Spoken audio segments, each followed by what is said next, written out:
Okay, so we are live today. I have my beautiful cup of hot tea. One question, one thought that I have had, I think I read somewhere that that you're more likely to be in a better mood or approach folks in a warmer manner if you drink something hot or warm, as opposed to drinking something cold or frozen, right? I mean, I guess that makes sense. I don't know if there's research out there to back it up, but it would be an interesting, I guess, phenomenon to look at. I don't know what I would be looking for, but the act of having a nice warm beverage here, specifically tea and not always coffee, seems like it's a helpful tool for me just to be able to get into the mood. If it's part of my ritual, it's part of my ritual, I guess. It's just like sitting here at the desk. Um, I I sort of accidentally exercised this morning. By that I mean I just jogged. Normally the way that I'm starting my catch the 5K, going through that, it's like every other day. But for me, I just did a second jog today. I did it yesterday, and then I guess I just forgot that that was just something I wasn't supposed to do or whatever. Not that it matters. I mean, exercise is exercise, and I'll probably do more body exercises today as well. So yeah, it's good. It's good. It's always a net positive for me, unless I feel overburdened. But I don't know. It just felt right in the moment, and I did it, and no regrets, right? No regrets. So today I'll be writing for an hour. I'll tentatively say that 10 o'clock is my stop time for now. Um, for the past couple of live streams, I need to actually look at my playlist. I have a couple of videos already on there on my YouTube channel.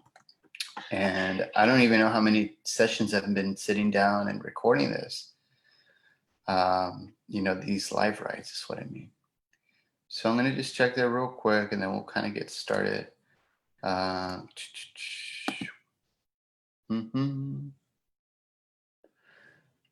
Always interesting. It's going to be a good day today. Every day is a good day when you make it sit down and get some stuff done type of day. Okay. So I have 2 for the second, that's 2, 2 for the third, that's 4, 2 for the fourth. So that's 1, 2, 3, 4, 5, 6. That's a lot of hours in the chair. Plus the fifth yesterday, I did a 2-hour session there. So 1, 2, 3, 4, 5. I'm not going to keep track of the minutes, but 1, 2, 3, 4, 5, like around 6 sessions, I think. 6+ hours of writing, doing live writing. And it's mostly concentrated where I kind of articulate the process today. I'm most likely gonna just keep it on silent mode. Um, I'm gonna do that today. I feel that, for the past few sessions, of course, since this started, I've been mostly talking, and there's some value in working through the process of that. But I think today I'm going to take a no talking rest day, I guess, if you want to say it, because you're sort of socializing yourself. I don't know what that means, right? But it's like you're articulating it, and it takes a tax on the mind as you're talking things out. Not that it's bad. It's just I want to take today off. That's the way it is. I'll probably resume tomorrow, just talking through the process, but I want to see how this feels to me today. I think if I were to kind of look at it, today I kind of view it as a maintenance mode, and I think you sort of have these more active modes. Let's say beast mode, right? Yeah, these beast, these that sounds stupid. Where you have it's kind of like when you have something on the oven and you set it on high, right? And then you have it on simmer. I think today's more of a simmer day where I'm just kind of doing functioning tasks and I am getting through this to get to that high of the other one. So I'm okay with that for right now. I don't want to make that a habit where every day is just like I'm simmering, I'm simmering, I'm simmering. But I do think that that's kind of important. I mean, at least in my mind right now, I might at some point say, "Hey, well, Robert, looking back, that was kind of bullshit because every session needs to be you're on top of it, you're articulating all this, and I can obviously talk. It's not a problem for me to talk through my process. I just want to see how it is and how it affects me for tomorrow. I've got this hour, and then I've got an hour this evening. Um, we'll go ahead and see how that goes.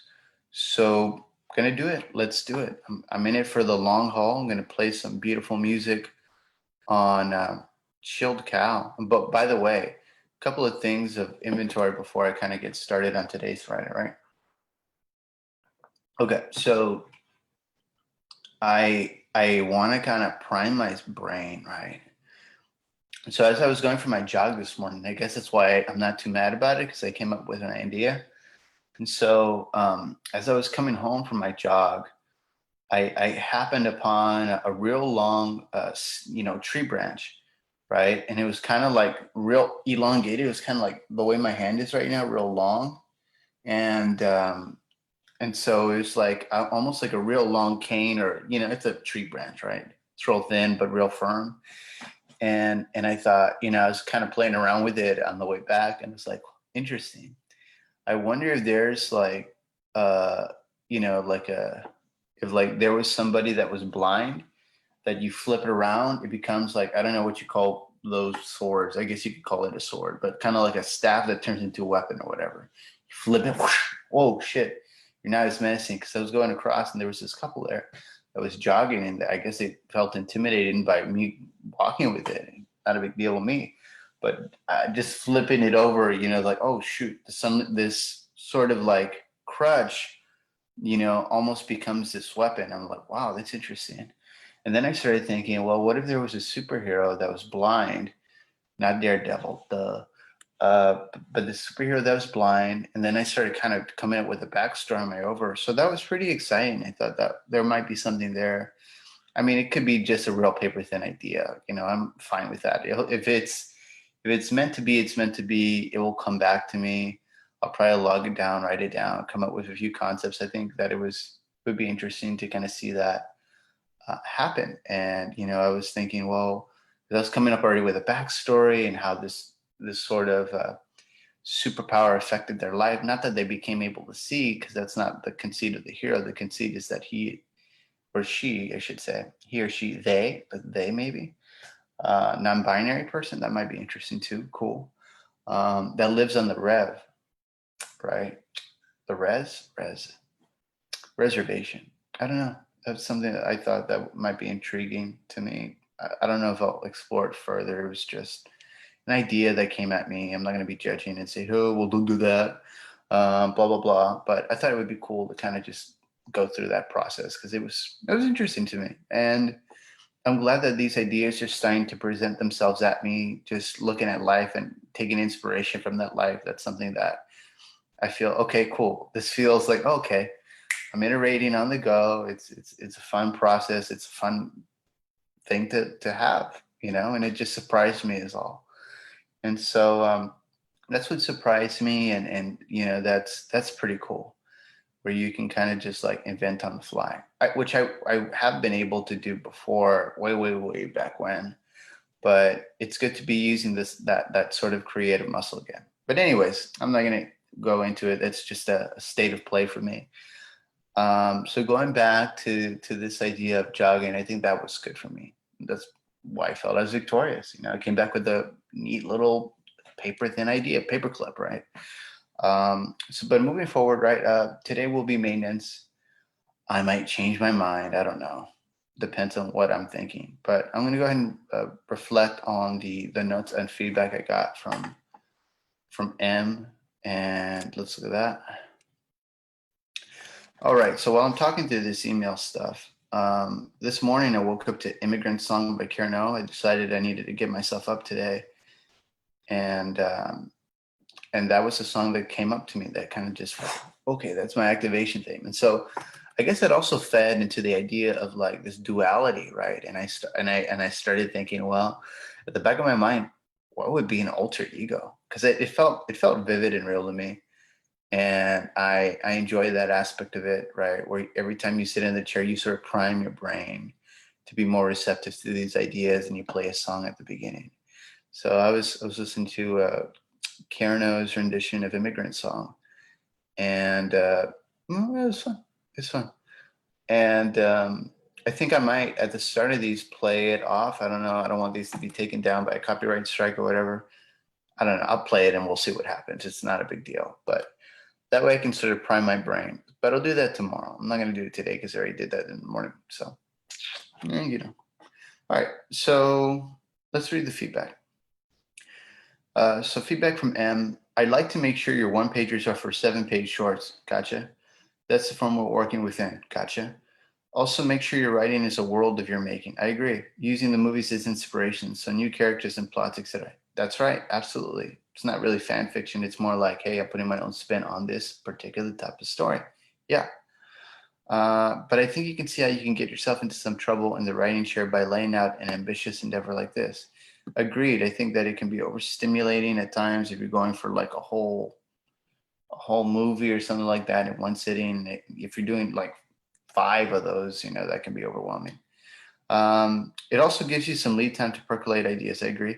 For the movies weeks ahead of your right.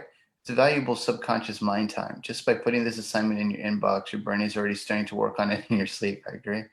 You're going to be writing other things while you're still coming up with one pager. Cool. You're still going to move through the process with the first short you're working on, moving from one pager to treatment to script. Yeah, that was my fear, that I would kind of just abandon this La Llorona one. But I'm glad that that's something I can just tack on and do simultaneously. I was kind of like, oh, shit, now I got to go ahead and walk away from this. It feels incomplete. All right. So by the time you've done that process a few times, you'll get these one pagers gathering moss as they roll down hills off the momentum of your one pager. They'll be ready for you when you come off of your other writes. That's cool. Cool. So, uh, so feeling after this, I think today I'm gonna definitely focus on La Llorona. I've spent last night kind of focusing on these other shorts. I think it's more interesting to go back to La Llorona, kind of do an overview. So I might actually just read through it first and then go into revise mode and then build off of there, bake some of the character stuff off of there. We'll see how this goes. All right, so I got about 45 minutes ahead of me. Again, I'm just priming my brain. And going here. All right, Robert, you're gonna just go everywhere today. Okay. So I'm gonna go ahead and do that now. Just breathe in and out. It's a great day today. It's been a very great week for me. All right, so we're gonna go ahead and win in the chair today. Let's rephrase that, Robert. I'm gonna be victorious in the chair today. That's my goal. All right, sounds more better. Sounds better is what I mean. All right.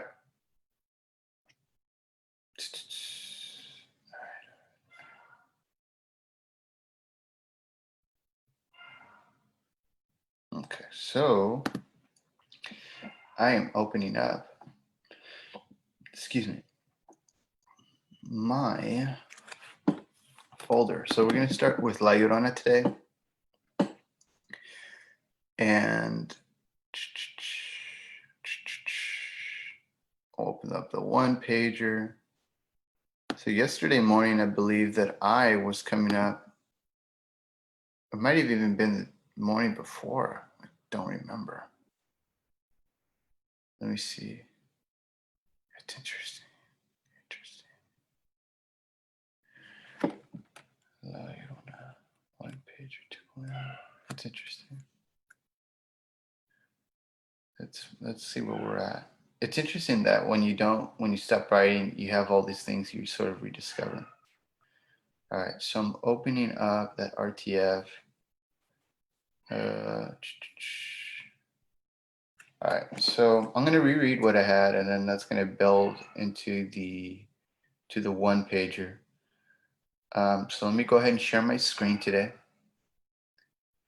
And there's just something I love about having dogs that bark. I mean, they're adorable every other time, but when it gets a distraction, it becomes a little bit annoying. Thinking about maybe soundproofing the walls, that might work in my favor, but we'll see. One thing at a time, right? Okay, so I'm gonna zoom in a little bit. All right, so log line. So we have our title, La Llorona. I'm gonna change that later on. I think that's too generic in my estimate.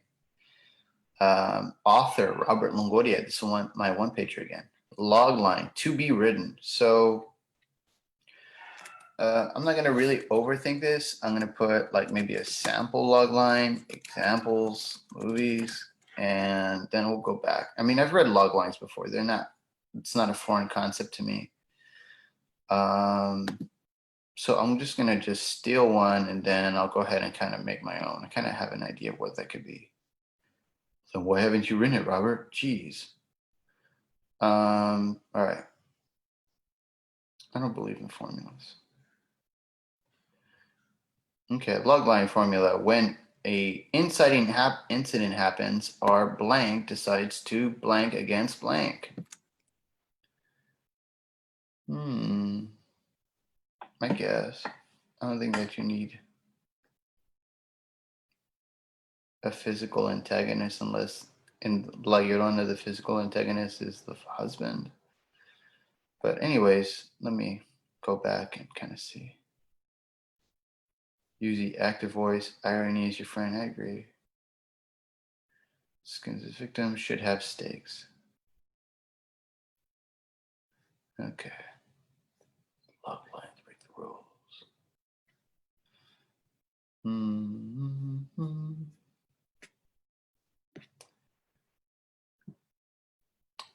Inciting incident plus protagonist plus action plus antagonist. Do you always need a physical antagonist? I don't think so. A lot of psychological. You're your own worst enemy, as they say. Yeah. Doesn't really work for drama movies. Maybe. There's no physical antagonist. I don't know. I'm not gonna just ramble on. These are just random thoughts. Let's just stick with the inciting incident. I'm gonna write it down. Inciting incident, and I realize that I'm not sharing my screen with a web browser. Antagonist. I'll probably look at drama movies. Maybe even Christine. Christine by, not the car, Christine Chubbuck. There's a really great movie directed by Antonio Campos, I think. I could be wrong. I don't remember it off the top of my head. It's not the documentary by Robert Greene. It's actually it's actually based on a real life story of a news reporter, newsletter reporter that kills herself on camera in the 70s, I believe. Real sad story. I felt very sad, but what's the actress's name? She looks like a Jennifer Connelly type, to be quite honest, but Rebecca Hall, I believe, and Michael Anthony Hall is her co-worker. It's a really good movie. I enjoyed it. All right, so I'll kind of write that out later. I think I'm still discovering what this is all about. So I guess I will talk through this, right? Summary. Mr. Reyes captures his children with parables of honor. Christina, his wife, observes from the comfort of her corner. She then leads Hector to the bedroom. She slights foolish musings, unwinding its flaws. He decides to unwind hers. When she's had enough, her disgust seethes from the seams. All roads lead back to his infidelity. Their lives are savage and shattered, so is their room. Their children know it too. They hear the walls vibrate on the other side. There's no coming back from the other side. So I think I would probably, if I were to go back and revise this, I would probably And I'll just kind of put here in brackets, that way I kind of know, add intro of some sort. And that's just something that I'm going to go ahead and do. You know, that makes sense to me. Add an intro of some sort that describes the setting,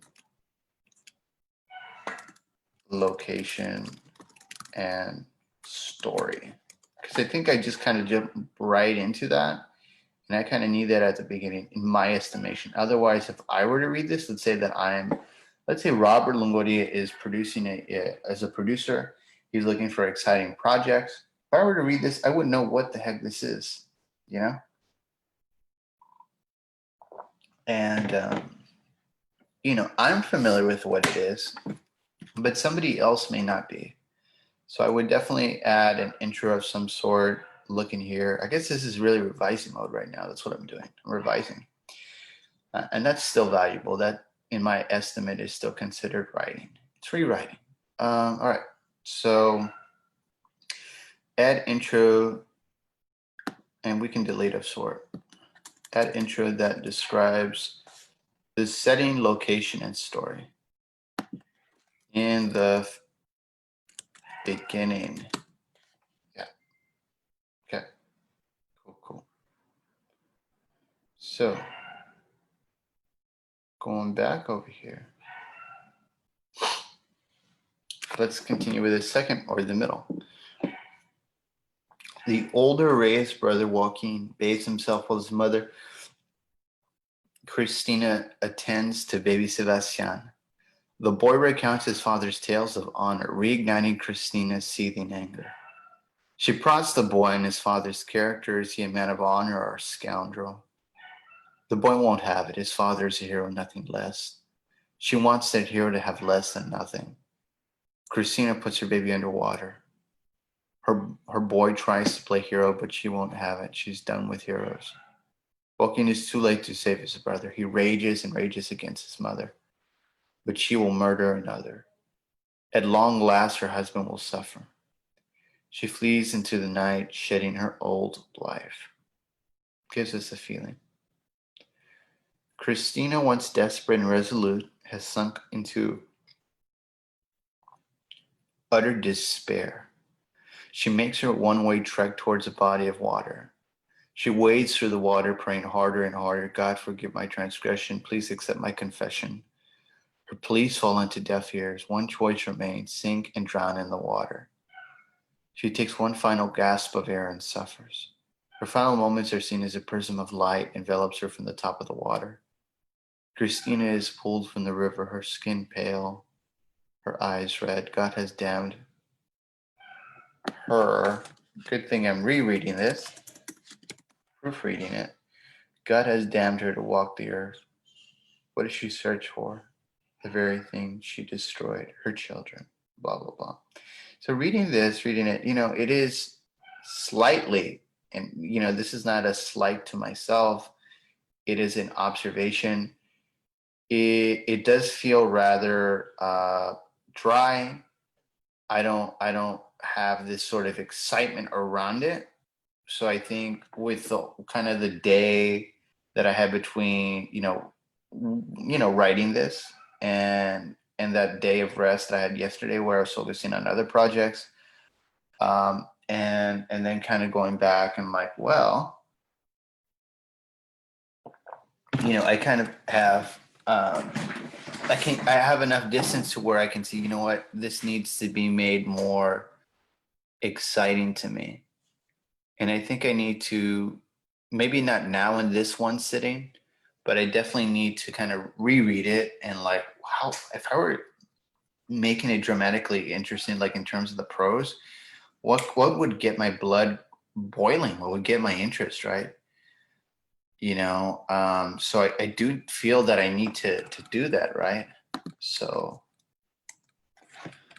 one question: how can I revise?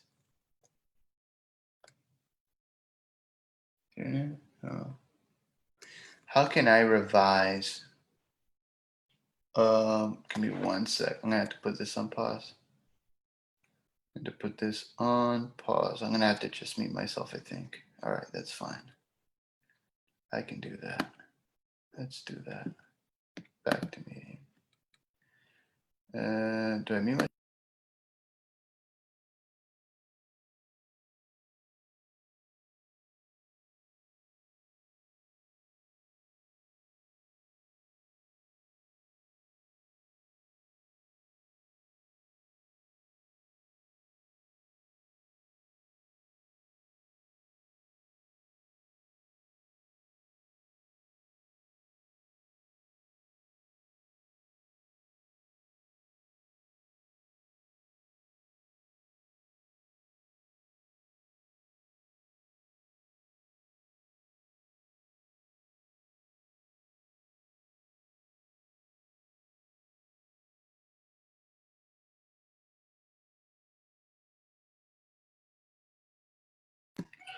So back on topic here. Okay, so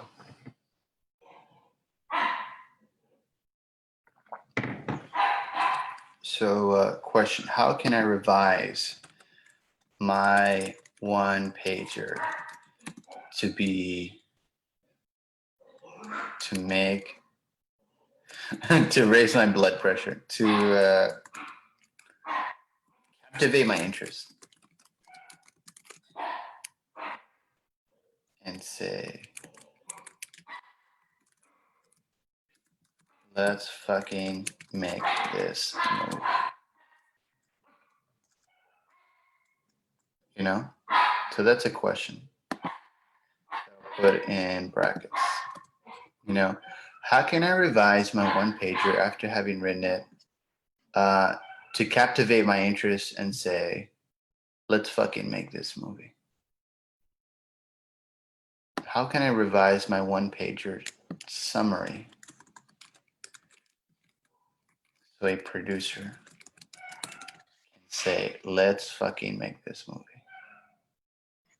I mean, it's really for the producer, but also for myself too. Like if I reread it and it feels stale, like it kind of does here, you know, it doesn't feel like it's alive and it's not doing the project justice. Because I need to be excited about this as well. You know, it's like, if Robert, if you're going to be dedicating,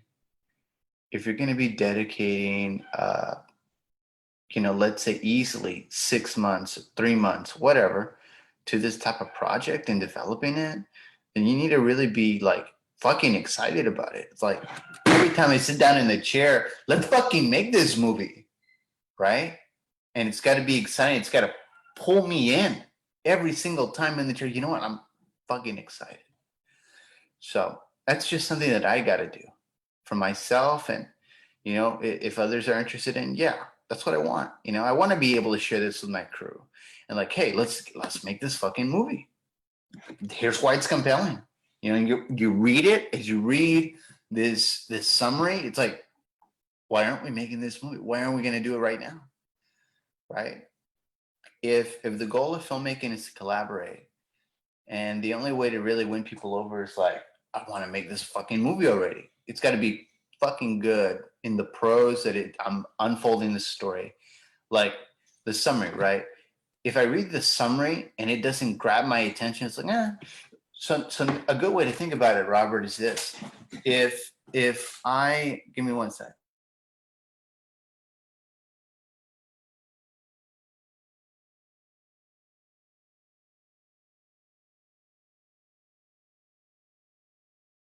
If I got a little dog in here.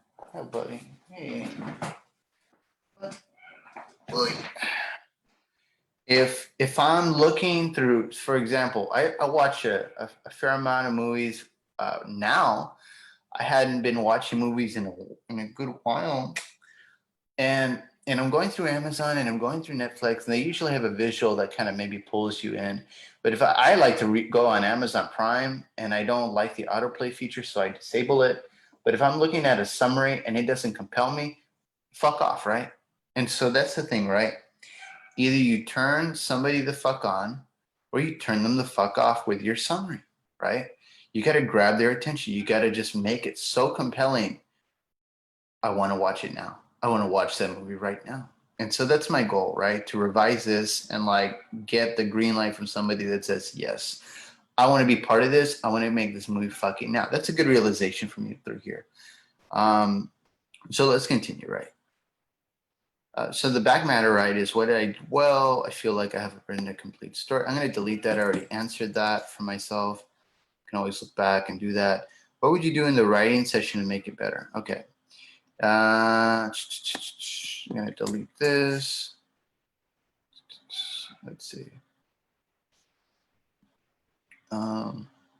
I'd better incorporate the supernatural elements to be part of the narrative. If God intervenes, as Christina commits suicide in the river, I would need to properly set that up within the story. Cool. That's the main point, right?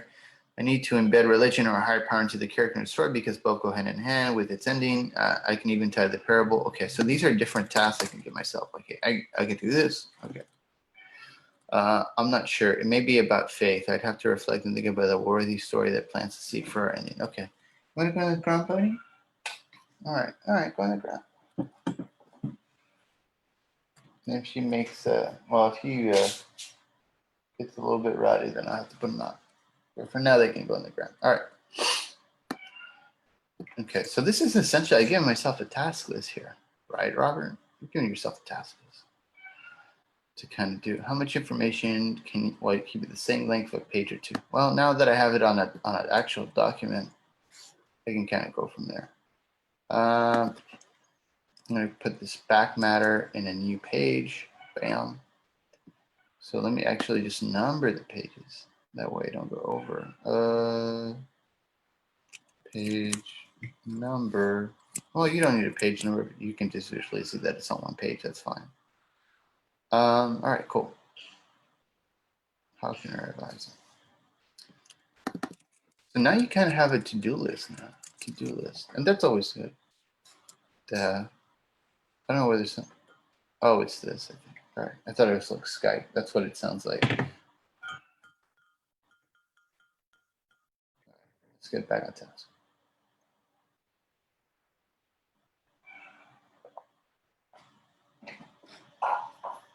Okay. So. Okay. So I've heard of this thing called big rocks and little rocks. Big rocks are kind of those boulders that you kind of are always moving towards. So they're basically the larger goal. Little rocks are kind of like the ones you do session to session. So big rocks. I know that seems silly, but that's what I'm going to do because that helps me keep track. Big rock, little rock. It's not writing. Yes, I know. I'll actually have to go ahead and probably do another hour of this work because this is just pre-writing stuff. It's not actual writing. And that's fine. That works for me. That's fine. If I can get 1 hour of writing right now, I think I'm okay. All right. It's a mixture sometimes, right? Big rock, little rock. Big rock, little rock. I'm just going to get the doggy out so that he can go ahead and just not be a distraction.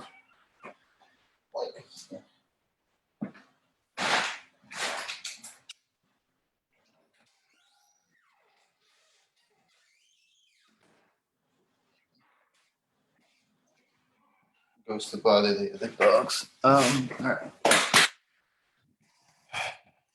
Big rock. All right.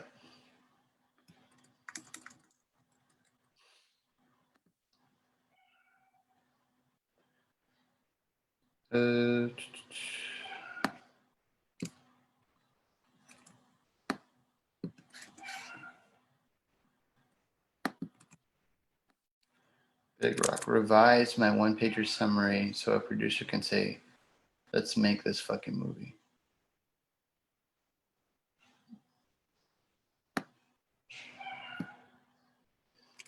I'll just say so we can say.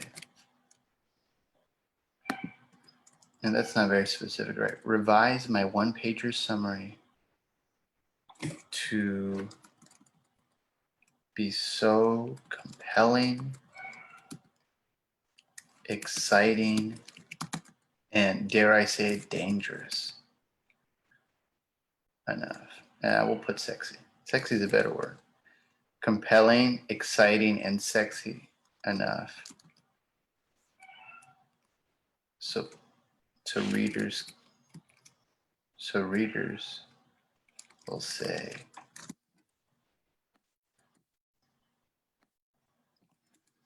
let's make this fucking movie.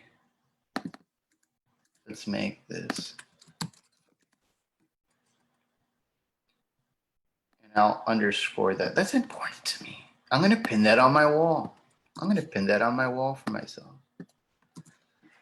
All right. Revise my one-pager summary to be so compelling, exciting, and sexy enough so that readers will say, let's make this fucking movie. That's right. That's my big rock. That's a hell of a goal. All right. And I'll have to break that down to something tangible with the little rocks. That's cool. All right. So, any other thing? Let's go back to the top. Add an intro that describes. Okay. That's the less sexy part, right? That's the little rocks. The little rocks are basically like, hey, let's do this. All right.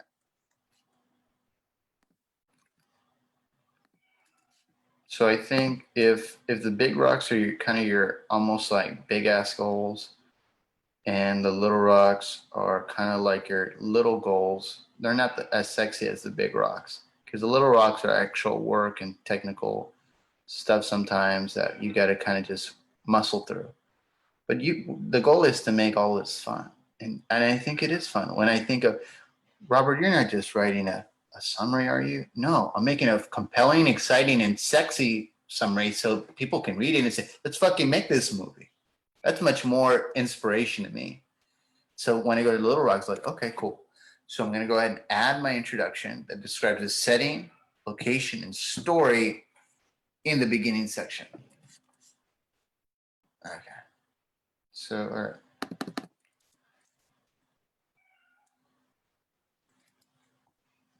So, reread beginning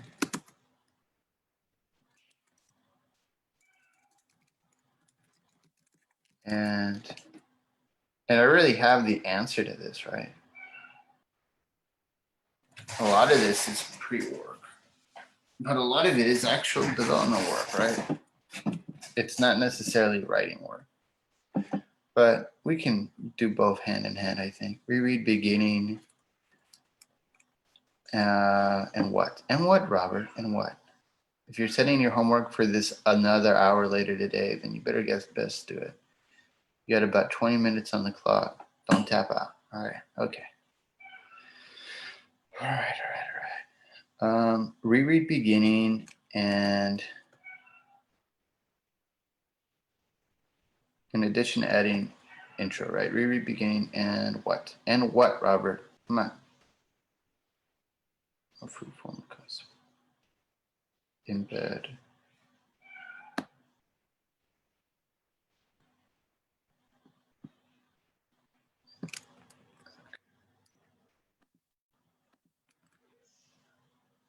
And I'm going to just do that.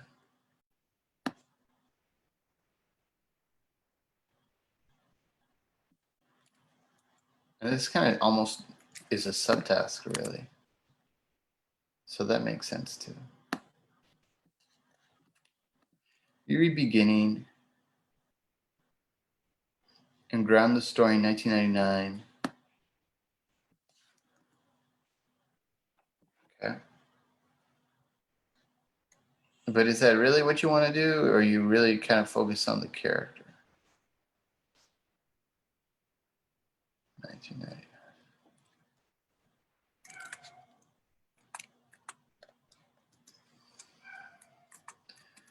End of millennium.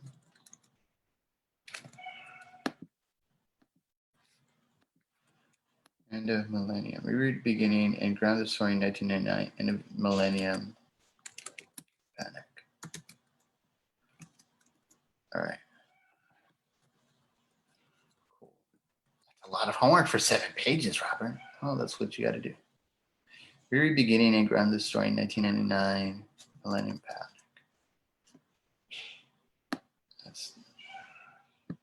I think that was important. All right, so you're reading the second part. What are you going to do? Reread beginning.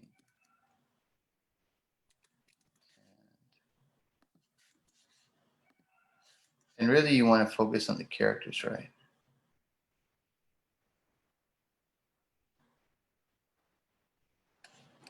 Right. More specific.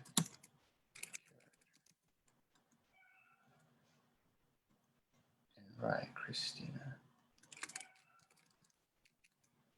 More specific character.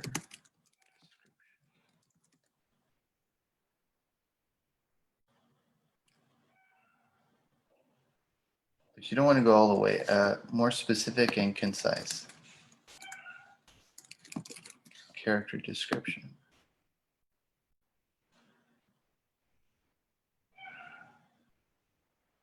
There was a tangible detail there, but we'll return to that later. Okay. You did a lot of this back matter. We don't need it anymore because we're already aware of that.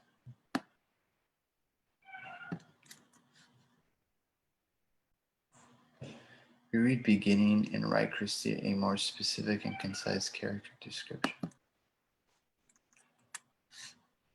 Now let's go back. Setting. Reread. Beginning.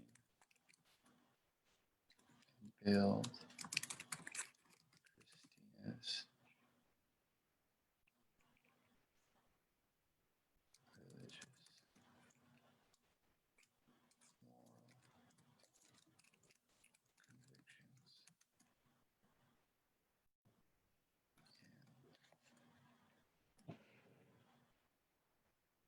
convictions. And just so that we're clear, I'm not getting the bullet points and putting that up here. I'm actually going to be rewriting later today and designing it in a way. I like the word design, by the way. And designing the beginning to feel more specific. So reread beginning and build Christina's religious moral convictions and beliefs in her character and city. It's almost like I remember Pat Robertson. This may be anachronistic or whatever, however you say it, but I remember Pat Robertson was pretty big. So maybe there's another version of that. I don't know. I'd have to kind of just like, I remember TV is a big thing. You know, I remember it's funny. I grew up without the internet, and this is a short story. I grew up without the internet up until I think 5th grade for me. We had finally had a modem, and we had a computer desktop. You know, it was a PC, and I think I started on Yahoo Kids or something like that. It was really interesting. There was Netscape going around, but I think we had like a Yahoo. There was like a premium service for that. I don't even remember. It was dial up for sure. I remember the little kind of web thing. It was like. So how does that relate back to this? I guess for me, it was all about the access. And going back farther than that, I remember living in a mobile home. I can set it in a mobile home for me. I guess that would also be important for me. Set the settings are pretty intimate. I could probably describe to you what the house looked like. I remember it very vividly. So kind of like on the outside, you would enter sort of this gated area. You'd go in and drive in, and it really was just maybe a mesquite tree in the front. I could probably draw it out even, and of course it had a kind of like a big lawn but then you'd have the mobile home. It was on cinder blocks, and that's how uh, that's how it was, right? And you go up these steps, and underneath, we'd have maybe our dog, if he was loose, Barney, and you enter the mobile home going up these steps. Open the door. Of course, you have a screen door, and then you have the actual door because there were so many mosquitoes, just like there are now. And you enter, and you have this couch here. It's a gray couch. You have two of them, right? So you have one facing the window on your right side as you're going in, one in the front of you. Another gray couch is kind of longer there. Um, and you have the windows over there, facing that. They're kind of covered up in aluminum foil to keep it cooler. And so on the opposite side, you have more windows, but those are either boarded up or they have aluminum or newspaper. That's kind of something we do as well. And then after that's the living room, right? You had this sort of, it wasn't even black and white. It was in color, I think. It was one of those TV sets. I'm trying to remember. I don't remember the exact model. I couldn't tell you, but obviously widescreen hadn't reached our household or any, I think, household yet. I could be wrong. We definitely had bunny ears on our TV for sure. And I think we even had one of those antennas on the top that would get the signal, and it will always be kind of fuzzy in and out. And so you'd enter the little hallway there, and on the left side, as you enter that little hallway, was the kitchen. It was kind of built into there, so you could look to the left, and then you sort of see, we had these sort of ceramics. So you'd have one, I guess a bulldog that was brown. It had saggy eyes. It was ceramic, it was one of those cute ceramic ones. We had also a nice, I guess, like this lamp material. That's what the color of it was. I don't know if you can see that, but it was the whatchamacallit. It was this Last Supper rendition, but it was done with a reflective surface, and it's, I think, made of brass or something. It looked like it was made of brass to me. We had a lot of furniture on the opposite side of the kitchen wall. You'd have a fridge in the left-hand corner, the table there in the middle, very small, very small. You'd have the oven on the side, on the left side. I remember also in the living room, before I forget this detail, we'd have this heater. It was one of those coils that would warm up. I remember my brother one time, he burned himself touching it. I think he actually singed himself either on his hands or on his hair. He had curly hair. He still does. And I remember that, and exiting the kitchen, you had the pantries there, but they were very, very small. You'd have to open it. Everything kind of within there was kind of wooden. And beyond that, on the opposite side of the hallway, you could have a wider view of the side yard. I lived near a canal. This was in Nuevo Pinitas. And we had a view of I think it was man-made canal that was there. There wasn't any concrete yet. That came kind of later. I tried going a few years back, and that was just covered up.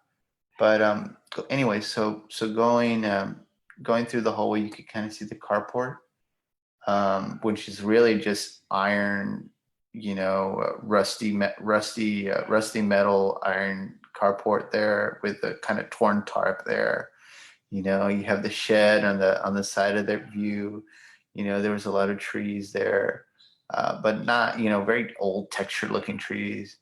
A lot of junk near the little small shed we had, which, I suspected there was a lot of bees in there. And then looking at that, that was something I thought a lot about. There's a big old tree. We had a picnic table over there as well. It's kind of spread farther out.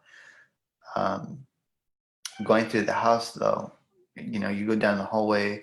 There's a one bedroom on the left side, and in there, you'd have just your basic bed. I don't remember much about that. I remember it was on iron. It was one of those movable ones. It's kind of old. You had the window in there. I remember reading Goosebumps I think, fifth grade when I was there, or fourth grade. I don't remember. And so I'd go there, and you'd have just the bed there and the window. And then you exit there. Maybe a chair was there. I don't remember exactly. But then you exited there, and then you go down the hallway a little bit to your left. Is this very tiny, just a sliver of a bathroom.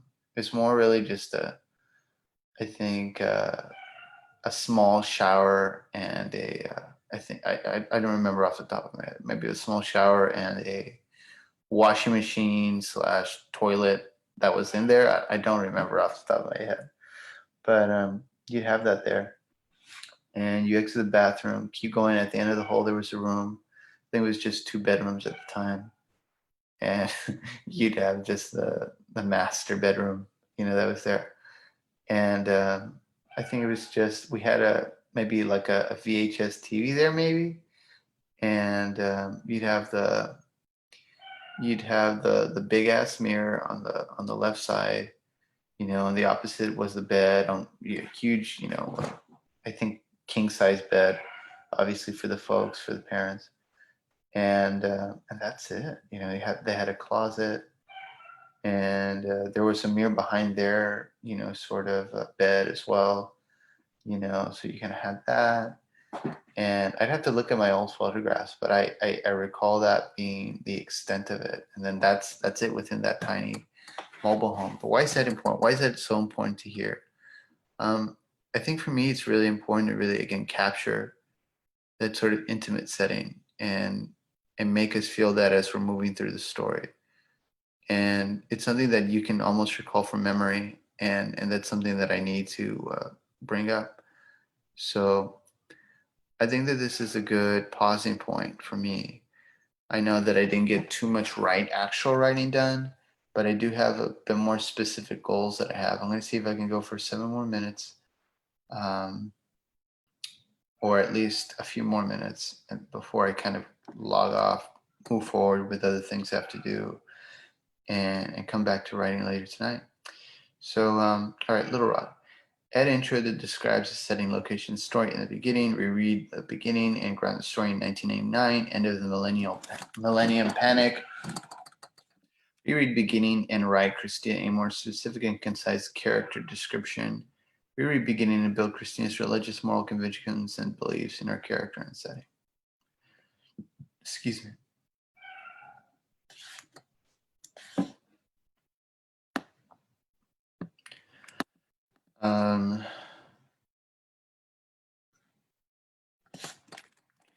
Reread beginning and reference a specific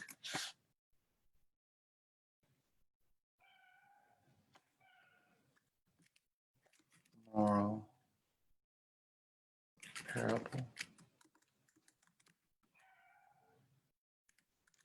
Bible. I think that's important for me. And again, it's not really about the bullet points. That's not what I'm trying to do.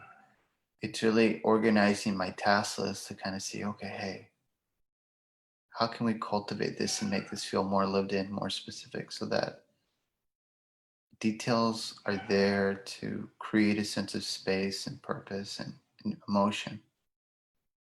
And I realize now that that's what you need to do. So that's what I'm working on right now. So, okay. Man, I'm getting choked up here. So, okay. Okay. I would better incorporate the supernatural elements to be part of the narrative. Yeah. So when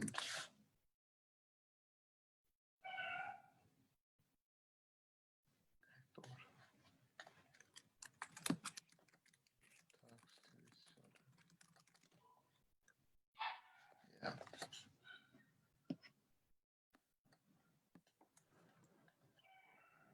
And this reads like a lot, but really this can be suggested at and abbreviated. So I'm not concerned. Like I think that if you pack enough information into if you bake enough visual shorthand and you're smart about the economy of your script, I think you can get away with a lot that rewards this sort of world that you're building up and rewards the characters and rewards the story.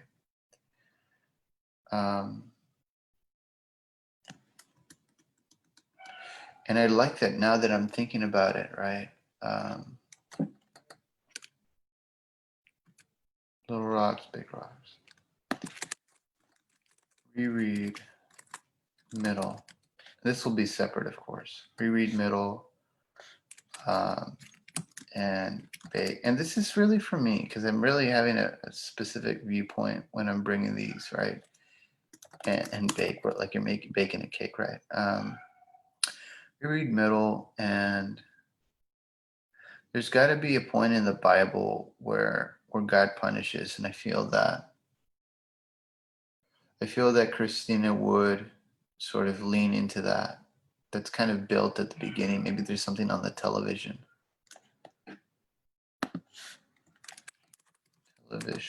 So maybe you sort of create that distance where she is watching TV.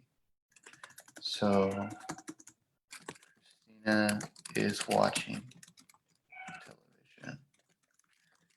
Think Pat Robertson or something. Or equivalent. So remember the 700 Club all the time.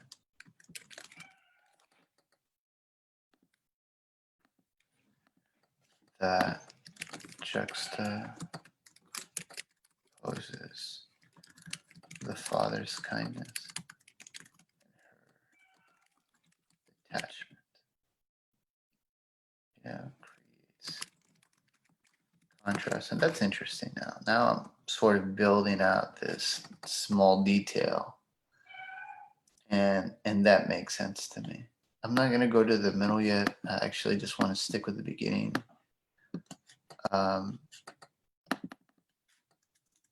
It's kind of like there are a lot of viewers of telenovelas that kind of just like, I sit within that world. And so looking at that, I remember that there's a specific channel, I think the Christian Network or something like that, that, a lot of people become obsessed with. They like are sort of devoted to that, which is always kind of scary to me. And alienating. So maybe that's even something to think about. Let's go back to the year 1999. What's a powerful station that we would kind of tune into and would see sort of the contrast between the mom and the dad, and how those expectations are kind of flipped around by the second scene. And that also makes it dramatically interesting to me. Again, I'm not trying to really, this is evolving from the characters and thinking about it, talking about it, right? I'm sort of breaking down that these are the tasks so that when I go back up here to the summary, it feels lived in and vivid and specific. And we're sort of kind of seeing that for ourselves. Like I won't say, well, they do this here and this does here. No, I'll just like, oh. So for example, Christina basks in the glow of, I know that's a cliche, basks in the glow of Pat Robertson's sermon. While in the corner, she's secluded in the corner of the room while her children are. So that's already more compelling that Mr. Reyes enraptures his children with Perils honor. Christina, his wife, observes the comfort of the corner. Much better. You get a clear idea, you paint a clearer image on this canvas when you sort of bake that detail in there. So I understand now why I'm doing this, and this is sort of like, wow, if you can bring us into this world, here you go. So I think that this is good. This is good for me, and I'm gaining from this. It's not a loss at all. It's an investment. So still need to get back to my logline. I think I'll get back to it once I kind of develop this a little bit more. But that's what I have to share for today. At least this morning, I'm going to be jumping into it later today. I'll be working to get down that list and make it feel as organic and natural as possible, right? I don't want this to be a hard read. I want it to be a pleasurable read. So I'll be doing that and going from there. Um, it's really fun. It's really fun. And I think that it's just a matter of just like getting lost in that and having that